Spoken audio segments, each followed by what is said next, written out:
seem very familiar to me. Have we met? We have met. I knew it. You're the one I've been looking for. What's your name?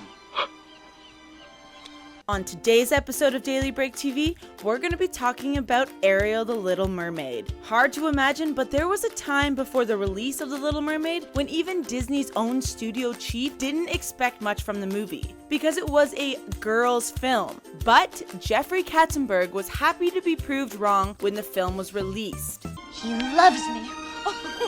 I knew it! The Little Mermaid was not only an enormous critical and commercial success, but it also launched a creative renaissance in Disney's animated features, including such modern classics as Beauty and the Beast and The Lion King. And it also launched a wave of princess mania that continues to this day.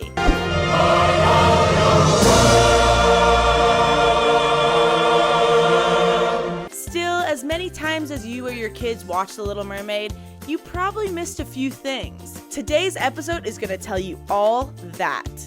Will you get your head out of the clouds and back in the water where it belongs? Walt Disney had initially considered adapting Hans Christian Andersen's fairy tale back in the 1930s. It was going to be a follow-up to Snow White and the Seven Dwarfs and other fairy tale-like cartoon features. In the Hans Christian Andersen story that inspired The Little Mermaid, though, the Sea Witch is not a prominent character. She doesn't even have a name. She's just called the Sea Witch.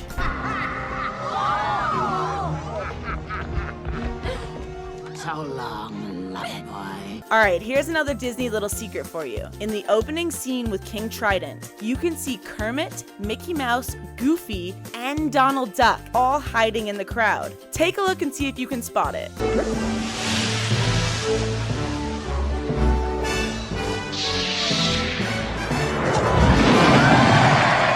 Now, illustrator Kay Nelson even worked up some character sketches for the movie before the project was shelved. Decades later, the Little Mermaid animators rediscovered his sketches in the Disney archives, and they used them as inspiration for their own character work. He earned a credit in the final film, nearly 50 years later.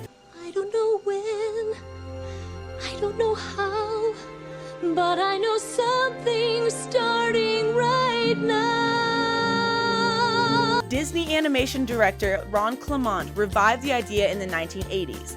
I actually pitched The Little Mermaid quite a few years ago. Everyone was supposed to go out and find like 3 ideas for animated features, and I went out looking for ideas for animated features, and I went into a bookstore and I started going through a book of fairy tales and came across The Little Mermaid. But then studio chief Jeffrey Katzenberg initially turned down the idea because the studio was hoping to develop a sequel to its live-action mermaid hit Splash.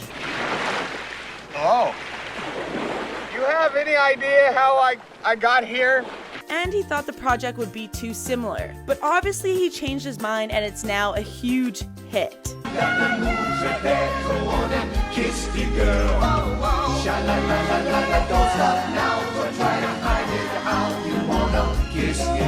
The off-Broadway lyricist Howard Ashman, who had been hired to do the songs for Oliver and Company, took a look at the story outline for The Little Mermaid and suggested changing a minor English butler character into a Jamaican crab. This led to the song Under the Sea and changed the entire nature of the production.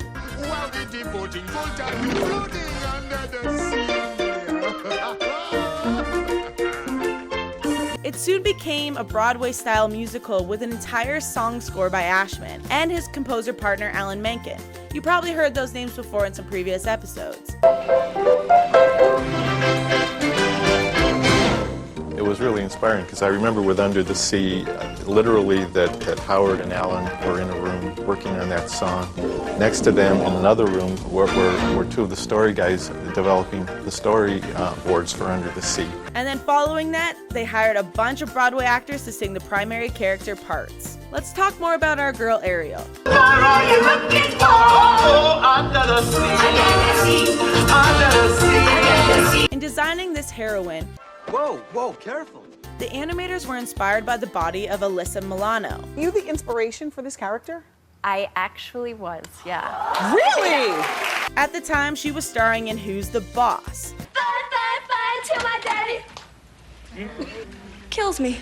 And her hair was inspired by astronaut Sally Ride. That is the way that it sort of waves as it travels in zero gravity. It's pretty cool. What do you guys think? Leave a comment down below. For the role of Ariel, Ashman recommended Jodie Benson, who had starred in his short-lived musical based on the 1975 movie Smile, which is a satire of a small-town beauty pageant. Benson had also starred in a Broadway musical called Welcome to the Club. Now, this is really cool because it was alongside Samuel E. Wright, who actually played Sebastian the Crowd in The Little Mermaid.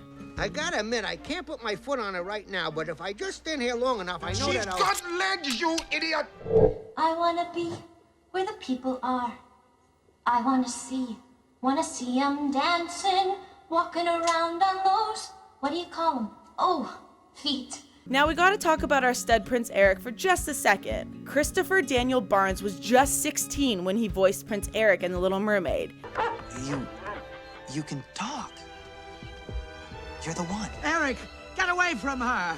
It was you all the time. He went on to voice other various princes and other kind of Disney films, but he's best known for playing Greg Brady in the mid-90s Brady Bunch feature films.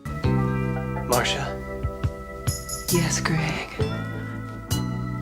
I mean, what? So everyone knows our villain Ursula, right? Poor little princess. It's not you I'm after. I've a much bigger fish to... Ursula, stop! She was designed to look like Divine, who's the drag queen best known for her starring roles in John Waters' films such as Pink Flamingo and Hairspray. Divine was breaking the rules of drag. John Waters started to make films for our own enjoyment and to keep us out of trouble. And that's how Divine got born. I admit that in the past I've been a nasty. They weren't kidding when they called me, well, a witch. The Little Mermaid in many ways was a throwback to the kind of animation features the studio hadn't made since Walt's time. Not only was it a musical, but it was also Disney's first fairy tale adaptation since Sleeping Beauty in 1959. Animators also returned to the old technique of having voice actors film their performances and then drawing the characters based on their body movements. Of course, there's always my way.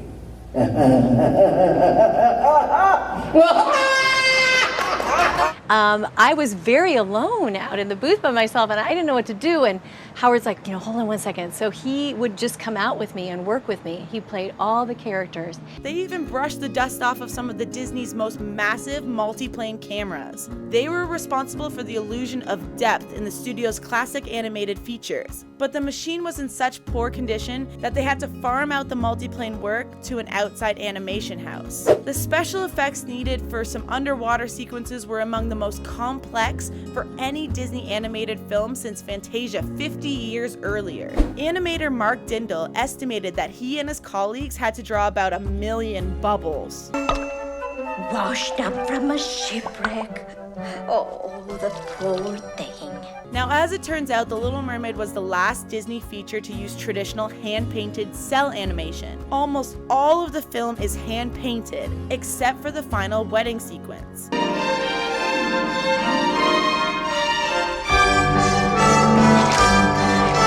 Which was Disney's first use of computer-assisted production systems. The system was designed by Pixar. This marked Disney's first collaboration with a computer-animated company, and now they are Disney's in-house developer of beloved CGI cartoon characters. Just a little history for you there.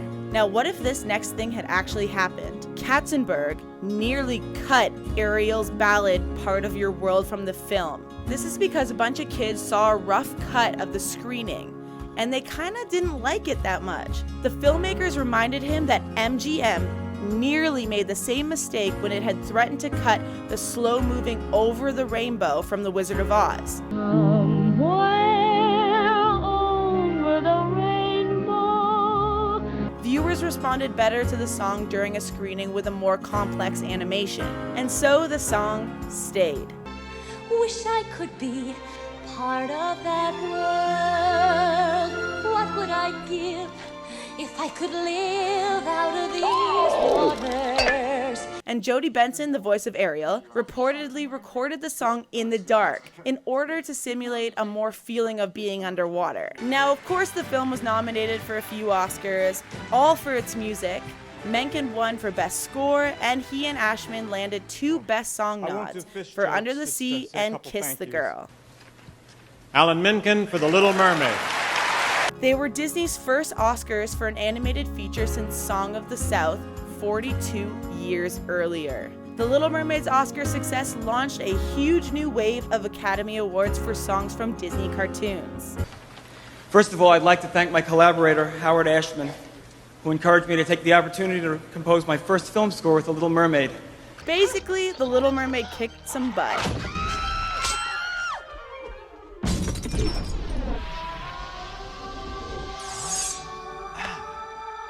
That'll be it for this episode of Daily Break TV on our girl Ariel from The Little Mermaid. If you like this video, click that like button, click subscribe, and I'll see you guys in another one. Christy P out.